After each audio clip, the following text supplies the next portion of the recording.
Hi friends, आसंतु देखिबा आम गाँव रे अग्नि उत्सव। आपण मान गाँव रे भी पालन होउथिबो अग्नि उत्सव। यह एक पारंपरिक पर्व, यह एक कृषि भित्तिक पर्व मध्य। नड़ा माउंस इत्यादि विभिन्न प्रकार जिनस आमको अग्नि स्थापन करा जाय थाए एवं यह पाखरे ब्राह्मण द्वारा पूजा हुई प्रथम नैवेद्य अर्पण हुई धूप दीप दिया जाए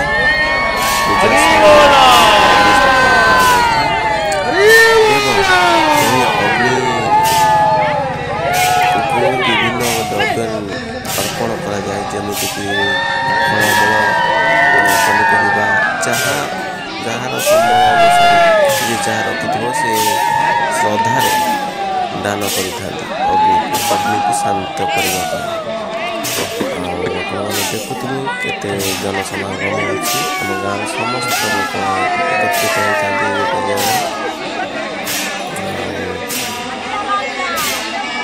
देखिपे तादेह लुण सोरिष विभिन्न प्रकार द्रव्य किए नड़िया किए वस्त्र कर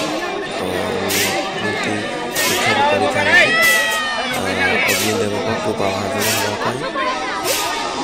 देखुए पिलाने कौतूहल नृत्य कर प्रकम्पित हो संकीर्तन ध्वनि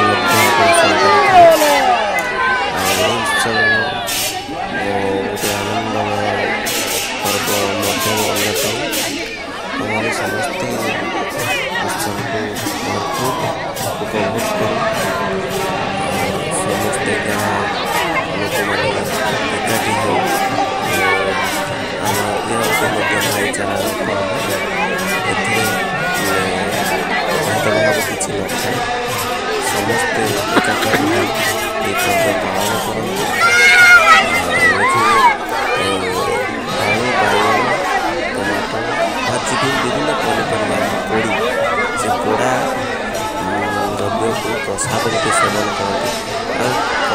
कहते जे प्रसाद सेवन करने द्वारा यह विभिन्न चर्म रोग नाश जाए चर्म रोग हुए तेणु सेटा सत कि आम कहीपर कि लोक मैंने कहते